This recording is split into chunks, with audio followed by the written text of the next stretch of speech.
Here we're looking at the S&P 500, and the reason for this is that the market has touched on the 1700, so that was our target point, and also we'd expect selling at that point. The how much selling is the question, and with corrections, when a market touches a number, a large number like this, well, the first thing that we need to do is allow the first leg down to complete itself, and then we know if it's in 3 waves or 5 waves, because if it's in 5 waves, an impulse wave, then we're going to see a counter trend in 3 waves and then another 5 down. If it's just in 3 waves down, yes, it can go a bit more sideways and complex, but at least we know it's corrective at that stage and a new high will be in place. So without looking without sort of looking at these other wave counts and so forth, is that we really need to stay focused on this area through here. We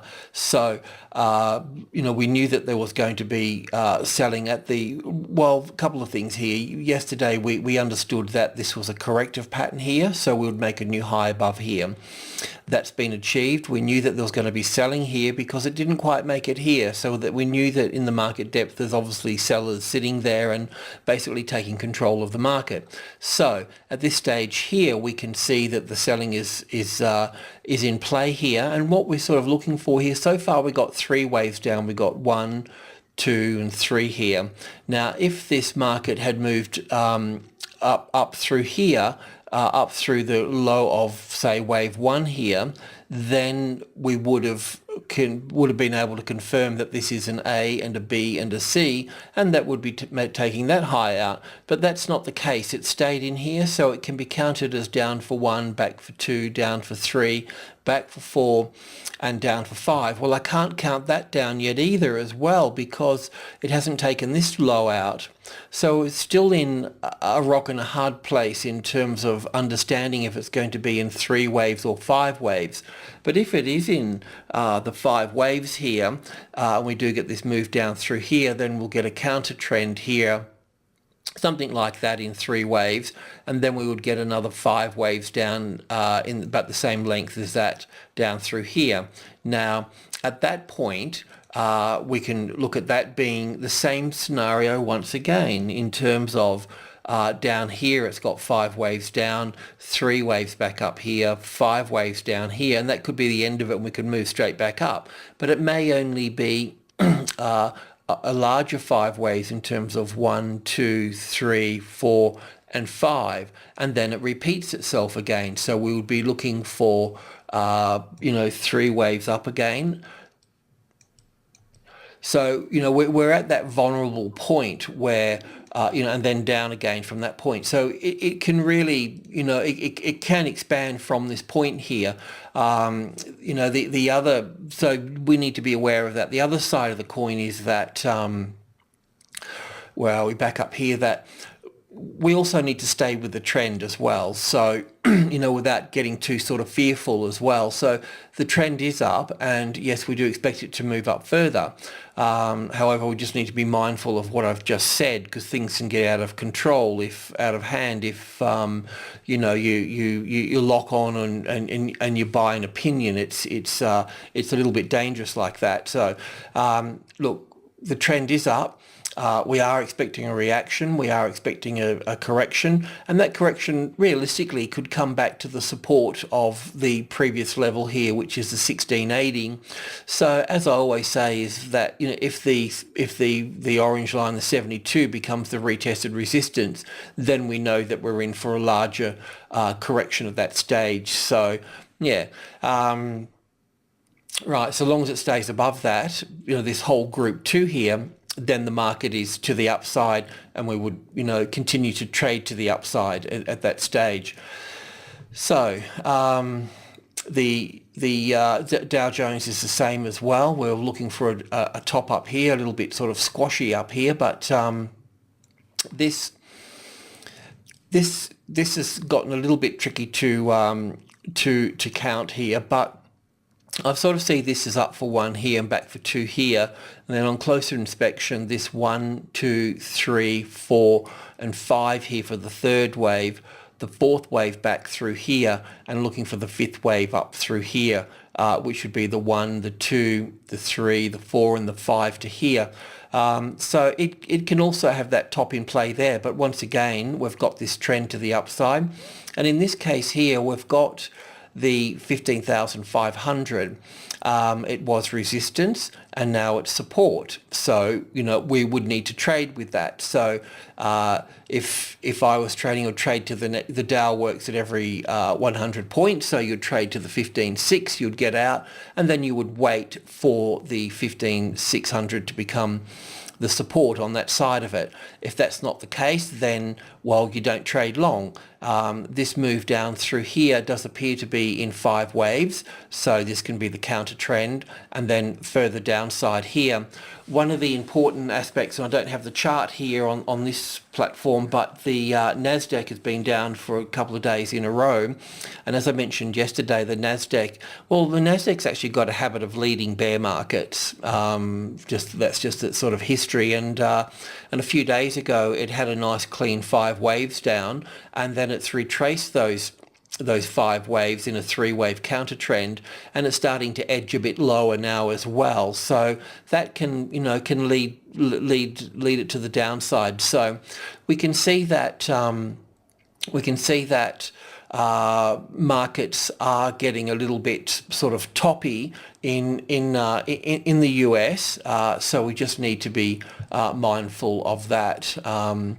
This is the Dow Jones here on a 2-minute chart. So looking at these impulse structures down through here, so I guess this time around, if this group 2 here, give it a bit of time in the next period, next session, if this becomes the resistance here, then it would be weak from that point. So you could say 15,565 as resistance, or the 72 as resistance is weak, and positive on the 580 through here. So just give that a bit of time to work itself out through there. The European markets, well, they kind of follow the US to a certain point. Now, the FTSE here, just going back over this, we were looking for, we had our little A, B and C here, and we were working that, and then we knew that we'd be making a new high above here. That's the case, and we're counting this up here as for the 1 and 2 was easy, the third was okay, the fourth was a bit of an A, B and C here, a bit messy, but then this little 5th wave up here, not quite making the high here. It doesn't have to, long as it's got a little 5-wave structure in through here, an impulse wave, and that seems to be okay, but it could be quite viable to put the wave 4 here as well, but that would change pretty quickly if the 660 here became the retested resistance here, and made a new low after it has done its thing like this here. And sure, that may go back up there somewhat and muck around and so forth, but once it's got its new low in here and then breaks that, then you're going to be down at the 6.5. The move down through here so far is only in 3 waves, but it could turn into 5 waves, so 3, 4 and 5 here. If that's the case, then you'll get a counter trend here in 3 waves, and then it'll move down from that point there. So it's got a possible, because of the count up here, and what we've got here so far, we've got this count that's telling us it's a possible top here, but we don't have confirmation here yet, but we could be getting that shortly through here, and of course that's going to be working with the US indices as well. So the Australian markets, right, look, I just want to sort of start from the bigger picture here for a moment, is that this is the daily chart here. So from this point here, from that high there down to here, we're looking for a 61.8 retracement level back, and that's at the 5,000, okay? So if that was going to fail, that would fail, from around here somewhere and move down through here, if that was going to be the case. So it's something that we can look out for, and there is a wave count up through here that does justify a top being in place here, and further downside could be expected. So that wave count would be like this, quite simple, and we need to explore all of them. So, you know, the little A, B and C here for the B wave, and then 5 waves up here for the C wave up through here. And once again, that high there is in place over these highs here as such, just by a little bit here. And this is what we've been sort of looking at through here.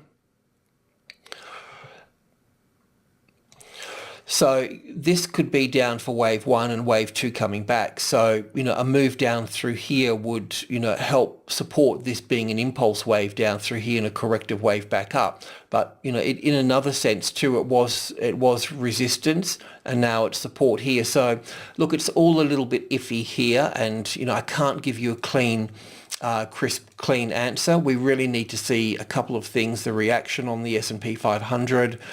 We are seeing strength from the metals market, from copper and nickel and gold.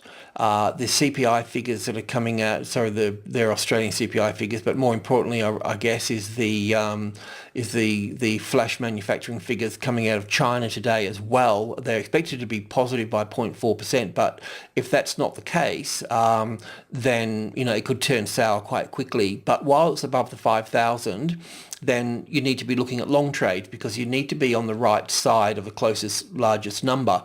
And that's what one would do there. We can see here, though, on the intraday, that we got this high in place over here.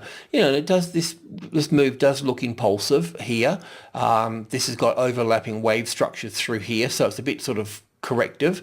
This little block in here is the resistance. So what you could do is you could look for support on that 50-15 here, up here, wherever it is there. If you've got tested support on that 15-15, 50-15, then you've got half a silly chance of actually moving up. So support on here, you'd get whatever contracts one would get, and then you would be looking to add onto here as well. This little move down through here could certainly be 5 wave structure as well, this being a 4th wave in here, a 3rd, a 4th and a 5th here. So we need to be mindful of an ABC correction, which would be something like this here, and then down through here, if that's going to be the case. Wednesdays normally, well, in a bullish market, can have a bit of a V-shaped day, which is down in the morning and then up in the closing high in the afternoon, with Thursday being the bear day. So just sort of be mindful of that pattern there as well. Okay, so let's have a look at commodities. Okay, precious metals and base metals are driving the materials sector, and the gold chart here, on the hourly chart here, you can see that we've got a nice tested support on top of group 1 here, the 330, and so once that's normally the case and taking out the high here, then we can look at the next level, the 1350 there, and it does appear you can count up here that, well, that strong move there is likely the 3rd wave, so there'll be some sort of 4th wave and a 5th wave up through there. So if you're trading that long, then that's where we'd be looking at there, and then you would wait for the market to unfold across the 1350 and a little bit like this here. This little pattern here it didn't stop at the 1330 here, so to me that's the overshoot pattern up through here. So it normally shoots up, runs out of steam, and then has its correction. The classic trading levels pattern is a little bit different than that, which is like this here. I explain this a lot because there's always new people. So market comes up, has a reaction, normally reacts in 3 waves. If it is in 3 waves, then that high there will be taken out, and we very rarely chase that market into that new high, because once that new high comes into place, and that's always in 5 waves, then we would see a larger correction unfold here. So it's always a bit of a trap. After that correction, if support is found, then you can move higher, move in from that retested support there. Yes, you can get in through here, but obviously you're facing more exposure because you're under the closest largest number. But if you've got a very clear wave structure here and this market moves up and takes this low out here, then you know that it's corrective at that point. You know that makes it an ABC once that moves up through there. So anyway, that's the classic trading levels pattern, and that's the most sort of common pattern, followed by the overshoot pattern here. Because besides that, the only other two things that can happen is that a market will come up to a number like that and then just fail. That's one option. The other option is that it just keeps on going straight up through it. So it's a bit both of those are a bit rare, but they're there, but this overshoot pattern and the classic pattern are the most common patterns, and they're good to get to know. And of course there's many roads to Rome, so you can see it in Elliott wave, you can see it in all sorts of things. Silver's the same as well. Yesterday we were looking for top of wave 3 here, and we're looking for wave 4 to pull back. It pulled back a bit further than I thought, but that's life. So looking for support next. Well, if you've obviously 2030, the top of that there is the trigger, but the next one is the midpoint, the 2050. So support on that would create a new high above here, and you'll be looking at 2072, 65 and 72 there. The copper market is the same as well, in its own little way. This is a 4-hour chart here.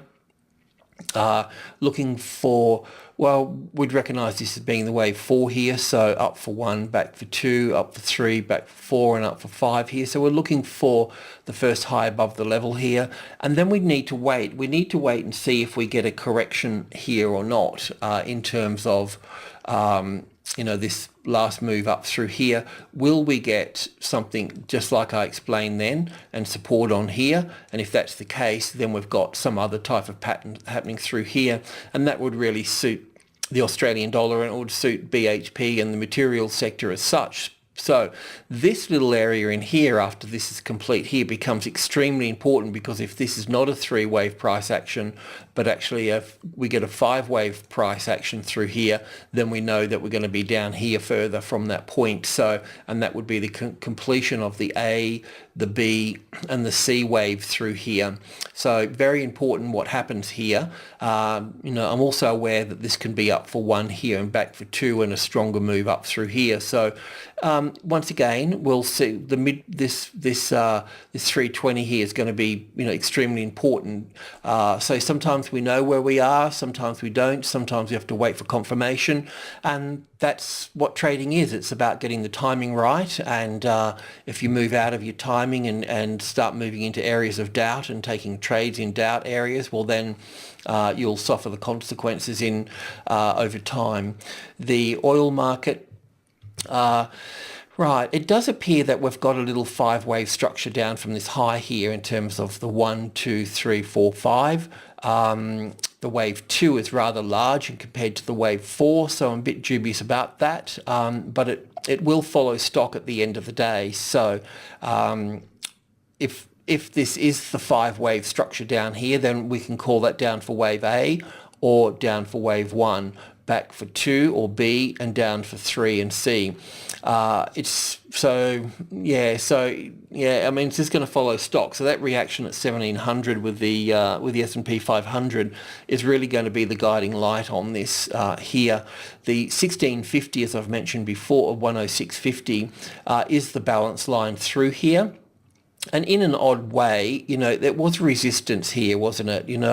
And now it's had its really good checking back as support here. So it's kind of good, but let's just see how this plays out through here a little bit. Of course, support on 108, we'll see a new high from that point as support.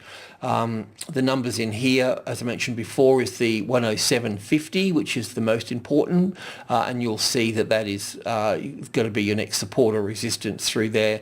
The 107.30 is the top of group 1 as well, so support on the 107.30 would get you to the 107.50. Let's have a look at FX. And as I mentioned yesterday, if there's anybody trading corn, wheat, beans, coffee, cotton, so forth, any of those sorts of things, please let me know, because I'm thinking of adding at least one of those things there. So I will probably stem towards the market that's obviously got the best trend at the time, but also the one that's in season and also has the most volume flowing through it as well. Okay, just starting with the Australian dollar, the wave count is pretty much on track in terms of the next level here is the 93 here, which is the top of Group 1. So if we get support on that, then we can look at 95. It's as simple as that. The wave count that I've got through here is from this, this whole section can be counted in different ways, and I've just left it as it is, and it's served quite well so far in terms of having the wave 3 low here in place, and then the A, the B, and the C wave up here. I know that's debatable. I also know that this move up through here we've got labelled as 1, 2, 3, 4, 5 can be labelled differently as well. But the main thing is that we do, whichever way we count it, we do have impulse waves moving up. Okay, so it's really a matter of finding places to get support. Now, the first one coming into this section was 92, then 92.50, and then this will be 93 here, 93.30, 93.50, and so on. Just to sort of show another count here, this is just the 1 hour chart here, and the count can be, I'll just draw it rather than label it, is up for 1 here and back for 2 here, okay? And then wave 3 all the way up to here, and this would be the 5-wave sequence in this space here as such. Then the A, the B, and the C here, pulling back 61.8% from that point there, which is about right anyway, so, oops.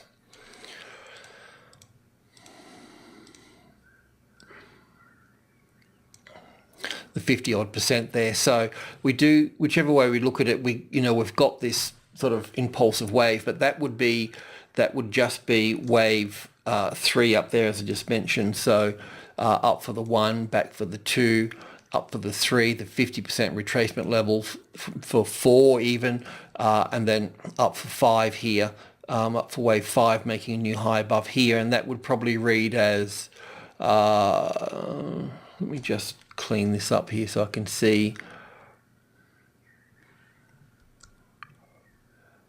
Well, the 1 and the 2 to here, and then we've got 1, 2, either 3 to here or to here, then 4, then 5 to just as the top of the 3rd, then there'll be the 4th, then there'll be the 5th. But this is the interesting point here. Whichever way you count it, it doesn't really matter at this stage because let's just assume that there's obviously going to be either 2 patterns here. So the classic trading levels pattern would have something like this here, the wave 5 coming up, and then it would have the A, the B, and the C wave across here. And then it would have support on here. And then if we're going to go long, then you're looking for something of that nature there. So that's one thing that can happen. The other thing that can happen is it can just pretty much go straight up through here. And the distance it goes above will be the distance it goes below. As long as at this level here, when this market is working with the top of Group 1, any Group 1, then the pivot here within Group 1, the 2, becomes really important. As the market can come down through here, but as long as it basically ends up staying above there, that's just sort of normal. So that is the first major support line for any activity happening at the 93 there. So so until that's broken, and has got a retested support here, then this is a bullish market, put it that way. So you'd be looking for long trades. It just depends on the degree of structure that you're trading. But at the end of the day, we want some type of corrective activity across the 93 until it gets to a point where we can see that it's got support. If you've been long from down here, or at the 92.50 area, then you're looking to add to here with the view of actually even going higher, because if the gold and the base metals, the copper and the nickel continue to move higher, then it's going to be the main driver for this here.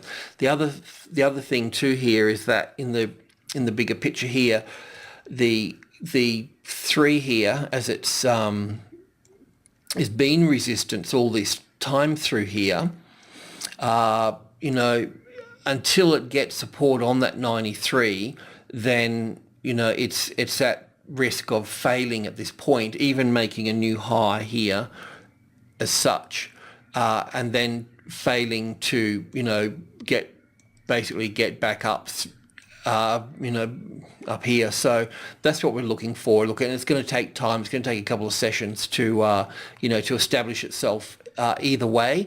But yeah, let's just see how that goes.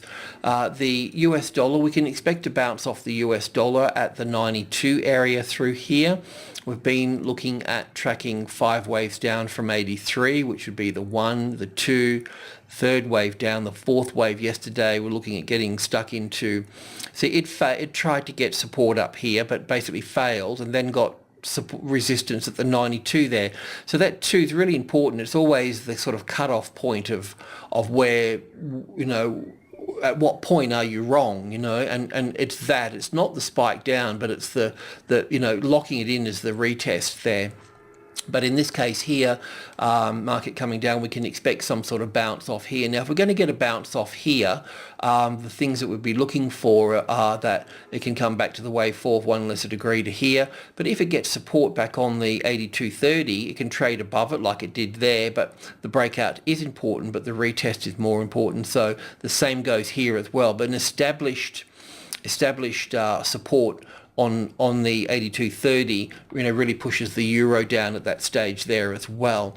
But with the euro at the 132 here, we can look at this, sort of forgetting about the wave count for a moment, is that, we're at 132 here.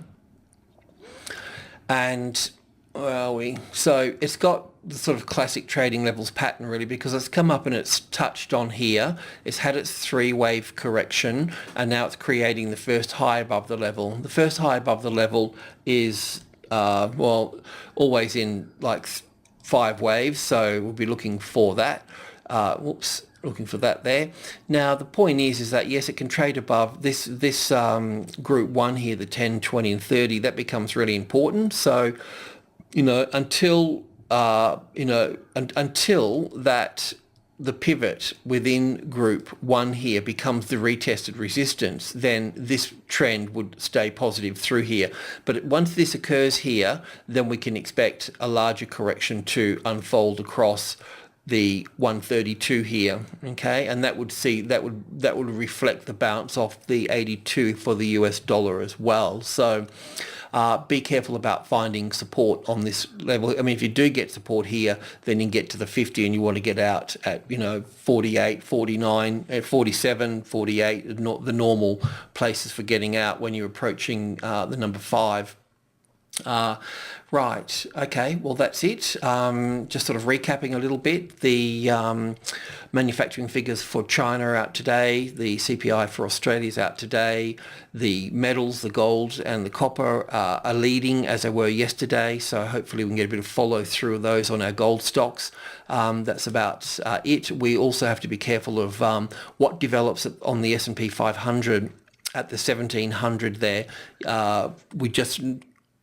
We need to work out how big that reaction is going to be at the 1700 as well. And it can be a little bit tricky because you get to the 1700, it has a small correction coming back to, say, 1690 sort of area, and then moves up above the 1700, which would be the 1710, the first number. The 1720 is also important because of the 1720, the 72 there. It will have a lot of impact there. And then it can unfold from that point there as well. But in getting above that level there, offers if it trades above the 1700, it's got more of a bullish connotation to it then, because it's working with the 1700. It hasn't been rejected as soon as it's arrived there. So there's more of a bias. It's going to be a corrective pattern at the 1700 and then move higher from that point with, various degrees of swings across that 1700. Alrighty, that's it. So good morning, good luck, and enjoy the day ahead.